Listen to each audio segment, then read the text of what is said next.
दोस्तों, चांद के लिए निकले हिंदुस्तान के मिशन चंद्रयान 3 को आज पूरा 1 महीना बीत चुका है। चंद्रयान 3 लगातार और सफलतापूर्वक अपने गंतव्य की ओर बढ़ रहा है। आज से करीब 9 दिन के बाद चंद्रयान 3 चांद की सतह पर लैंड करेगा, लेकिन आज का दिन चंद्रयान 3 के लिए बेहद अहम होगा। बता दें कि आज तारीख 14 अगस्त है और आज से ठीक 1 महीने पहले चंद्रयान 3 का चांद के लिए सफर शुरू हुआ था।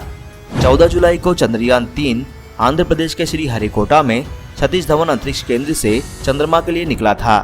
तब से लेकर अब तक चंद्रयान 3 ने कई मुश्किलों से गुजरते हुए बड़े और अहम पड़ाव को पार किया है। तो चलिए आपको बताते हैं चंद्रयान 3 के अब तक के सफर के बारे में। चंद्रयान 3 14 जुलाई को आंध्र प्रदेश के श्री हरिकोटा से लॉन्च किया गया। 15 जुलाई को पहली बार ऑर्बिट बढ़ाई गई। इसके बाद 17 जुलाई को दूसरी बार ऑर्बिट में इजाफा किया गया। साथ ही 18 और 20 जुलाई को तीसरी और चौथी बार ऑर्बिट की गति बढ़ाई गई। वहीं 25 जुलाई को 5वीं बार फिर ऑर्बिट बढ़ाई गई। इसके बाद 31 जुलाई और 1 अगस्त की रात चंद्रयान पृथ्वी की कक्षा से चंद्रमा की ओर बढ़ गया। 5 अगस्त को चंद्रयान 3 ने चंद्रमा की कक्षा में प्रवेश किया। 6 अगस्त को चंद्रयान की ऑर्बिट पहली बार घटाई गई। 6 अगस्त को चंद्रयान ने चांद के करीब से तस्वीर भेजी। 9 अगस्त को चंद्रयान की ऑर्बिट दूसरी बार घटाई गई। 14 अगस्त यानी कि आज चंद्रयान 3 चांद की कक्षा में प्रवेश करेगा। आपको बता दें कि चंद्रयान 3 23 अगस्त को चांद की सतह पर लैंड करेगा और 14 दिनों तक यहाँ काम करेगा। अब ऐसे में सवाल उठता है कि चंद्रयान 3 सिर्फ 14 दिनों तक ही क्यों चांद की सतह पर रहेगा। बता दें कि चंद्रमा पर 14 दिन रात और 14 दिनों तक उजाला रहता है। जब तक यहाँ रात होती है तो तापमान -100 डिग्री सेल्सियस से भी कम हो जाता है।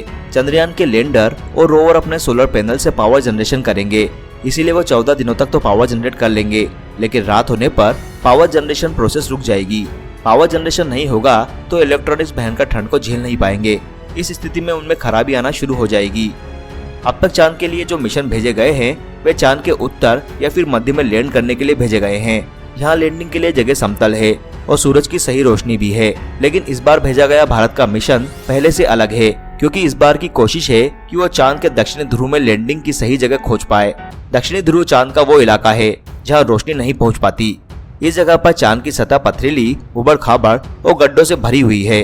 चंद्रयान 3 द्वारा भेजी गई तस्वीरों को देखकर आप थोड़ा सोचने पर मजबूर हो जाएंगे। चंद्रयान 3 द्वारा भेजी गई चांद की इन तस्वीरों ने पूरी दुनिया को हैरान कर रखा है, क्योंकि चांद पर हजारों गड्ढे तो है ही और वहाँ पर रोशनी भी नहीं है। पर ऐसा क्यों है, तो चलिए आपको बताते हैं कि आखिर चांद पर इतने गड्ढे क्यों हैं। दरअसल चांद और पृथ्वी दोनों पर ही अंतरिक्ष से आने वाले पत्थर गिरते रहते हैं। इनके गिरने से ये गड्ढे बनते हैं, जिन्हें इम्पैक्ट क्रेटर कहा जाता है। रिपोर्ट्स के मुताबिक चांद पर करीब 14 लाख से भी ज्यादा गड्ढे हैं, जिनमें करीब 9137 की पहचान की गई है। ऐसा नहीं है कि चांद की सतह पर जो गड्ढे हैं वो सिर्फ इम्पैक्ट क्रेटर है। दरअसल वहाँ कुछ ज्वालामुखी विस्फोट से भी बने हैं।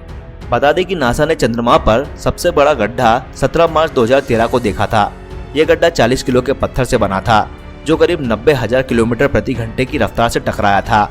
ये इतना बड़ा गड्ढा है जिसे हम टेलीस्कोप की मदद से भी जमीन से आसानी से देख सकते हैं।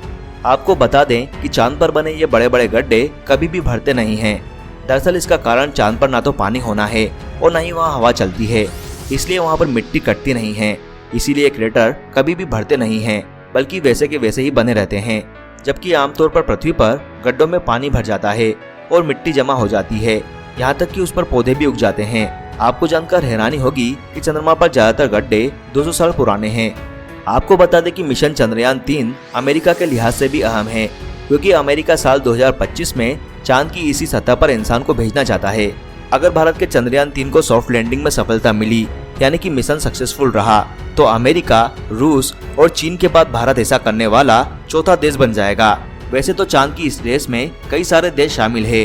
भारत के पीछे पीछे रूस ने भी अपना मिशन लूना 25 लॉन्च किया है। भारत और रूस दोनों के मिशन का मकसद चंद्रमा के दक्षिणी ध्रुव पर लैंड करना है। चांद की दक्षिणी ध्रुव वाली रेस में ये 2 देश ही नहीं बल्कि पूरी दुनिया इस रेस में हिस्सा लेने के लिए तैयारी कर रही है, लेकिन हिंदुस्तान इस रेस में सबसे आगे नजर आ रहा है।